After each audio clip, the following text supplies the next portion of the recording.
Okay, we're going to move on now to Jake's second review. Now, this is the review that he originally wanted to do as a written review, but again, we never got, like us, we're all quite lazy sods, and we haven't really got round to do it. So he's finally going to review this, and I've been wanting him to review this for a while, because I actually wanted to really hear his opinion on this, and it is just pretty much one of the coolest films of last year. So Jake, what is it? I'm going to review Scott Pilgrim versus the World.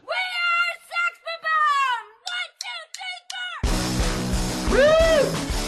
Woo! Sorry. Okay. What do you think? Scott Pilgrim versus the World is a film with a premise that is just ridiculous.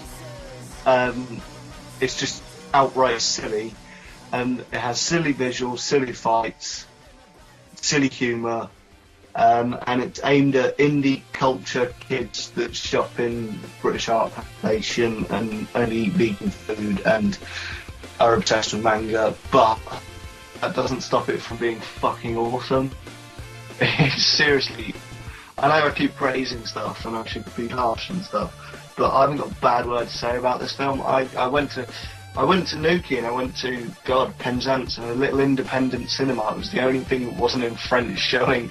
And I know I'm supposed to be a highbrow art critic and stuff, but I was like, fuck it, I'll go see Scott Pilgrim. And it was awesome. It was really good. So I illegally downloaded it as soon as I could and haven't stopped watching it since. It is really funny, it is really silly. My brother's about 14 and he watched it and he just, he connected with it and thought it was brilliant. I think it is aimed at Facebook generation and people outside of a certain age may not get everything in it, but it is, if you're in that certain age, it speaks to you and it is funny. There's loads of stuff about music in there that, if you're a certain age you'll get. And some of the music, it's alright, it's not really it's all indie kind of crap, but some of it's good, the tagline is an epic of epicness, and well, what more can you say really? It's just silly, epic. And it's epic, and what it does, first of all, showcases the fact that Edgar Wright does not need to lean on Simon Pegg to be any good. It showcases that the guy is a decent writer and director and faithful adapter of comic books, apparently. I can't say I've ever read the original comic book, but this has made me want to read it. I hear it's pretty faithful, and it's just an all-round decent, funny film. It's I know in my reviews you always see me saying this, a Friday night film, and that's what this is. Get your boys around, get your beer out, and just fucking Scott Pilgrim. I found it immensely quotable. It is one of those films that's just immensely quotable. Oh, it is. It is. One thing I have to say about it is as well is that it's quotable, especially if you are either a comic book nerd or a video game nerd, because it's just got so much pop culture references onto that, especially if you played like if you ever played like a Super Nintendo. It feels as if it really does feel as if you're playing a really, really awesome Super Nintendo game, and it really is that awesome. Yeah. When I first saw it, I came out. Sorry, Jay. When I first saw it, I came out and I was trying to think of a flaw because I don't like to say a film's perfect. So I tried to think of a flaw, and the only thing that I could find, which on reflection, noting the entire tone of the film, isn't really a flaw, but it was just how it kind of wanted you to go along with its insanity without explaining it. Sort of, how she can somehow skate part of her route when she's delivering packages is through his mind. I don't see why that's in there, but it's a MacGuffin. But whatever. I love movies that automatically say this movie's mental, which is why, like, going back to Black Swan, it already says in the first 5 minutes this movie's going to be mental, be ready for this, And this movie goes in it straight away. It does all the video game references, does all the anime and comic book references. It goes in full force, so the audience is pretty much prepared for it from the get-go. So basically, by this point in time, even by the first 15 minutes, you can pretty much no longer question his logic. You say, okay, this can happen because we've already prepared for it. I know, I said I don't find it as much of a flaw now, but it kind of was to me when I left the movie. I do need to watch it again, but I just haven't had the chance. Okay. One of the things for me, like you just said, Jack, and I picked up on that. I was like, okay, they're always flashing on the screen. Where are they coming from? Are the characters aware they're there?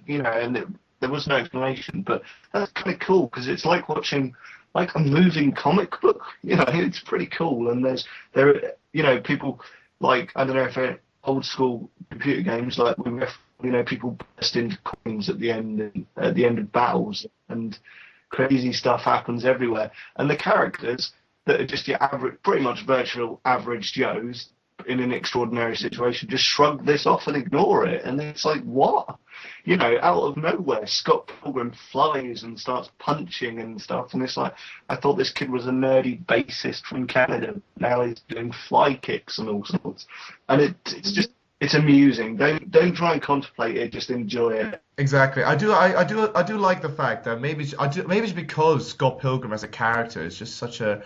At the beginning, he's actually quite an unlikable guy. He really is quite unlikable because he's basically what he seems like, a bit of a moocher, a bit of a slacker, like a really bad slacker. For example, I don't know. It kind of does. I mean, well, he is basically mooching off his gay best friend to the point he's still sleeping in the same bed as him. He can't even afford. Who I will point out was the best character and actor in that film. It was funny as hell, though. I do kind of find it funny every time that Scott Pilgrim did not find anything weird with him sharing a bed with his gay best friend and his boyfriend and the lover of that boyfriend all the same time. And there's a sequence where all four of them just getting up from bed, and I just couldn't stop laughing at that. I mean, yeah, no, it's funny. And the thing with the film is, it just leaves reality behind. You've got normal characters in an extraordinary situation. But I empathise with Scott Pilgrim. I found him a very likable character. I know you said he didn't, but he did some awful things. He cheated on his freaking girlfriend, but he's still. I liked him. He's still human and he's still nice and chatted away and. I know, but I know. So I hated him I hated him as a person because you don't break up with an Asian girl, a hot one at that, a very very hot one at that. Goes to a Catholic school. Yeah, it's Chow. Oh, nice Chow. It is an absolute gem of a film, and I do say the soundtrack. I actually kind of like the soundtrack. I downloaded the soundtrack. I actually bought it off iTunes, which is a surprise for me.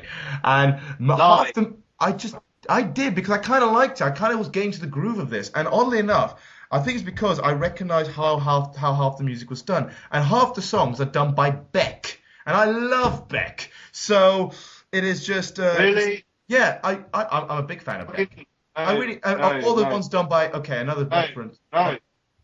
No. What do you mean no? Really? Yes. Beck? Yes, I like Beck. Really? Yes. Okay. Okay. All right. I'm not getting involved in this confirm one. Well, the thing is, though, I actually really like the soundtrack. It's quite a bit, and that's so I'm saying that. But it's just got an overall cool vibe to it. Now, just to branch off quickly, still on Scott Pilgrim vs. World, have you played the video game? No. The video game that's now available on Xbox Live, and it's basically... Really? It is awesome. Let me describe it. It's basically Streets of Rage. And it is... Oh, I've got to get this. Oh, it's Streets of Rage done the style of... can't remember the NES game, but it's sort of like that as well. City Ransom. What's the name of that one? I'm remembering it. It's an NES game. Big City Ransom, I think it is. But it's got that visual style of it, mixed with Streets of Rage, and it's just getting all the quirky humor from the movie all put in there, and it is just awesome. And it's done in an old school way, which means there's no online co-op thing. You've got to get your friends around, sit all together with 4 different controllers, and play all the characters together and get all crunched up and play. And it is absolutely brilliant. So, and the soundtrack to that is fucking genius too. It's all done 16-bit style too, so you can't mess with it. It's all good. That sounds freaking awesome. Do it. Just totally recommend you do it. Okay, so I think we all agree that Scott Pilgrim is bloody awesome, and I am going to be getting the DVD very, very soon. So, Good times. Yeah, me too. And what I said about legally downloading it, ignore that. Yeah. All right, I'll try and scrap it off. Gonna buy it, I promise.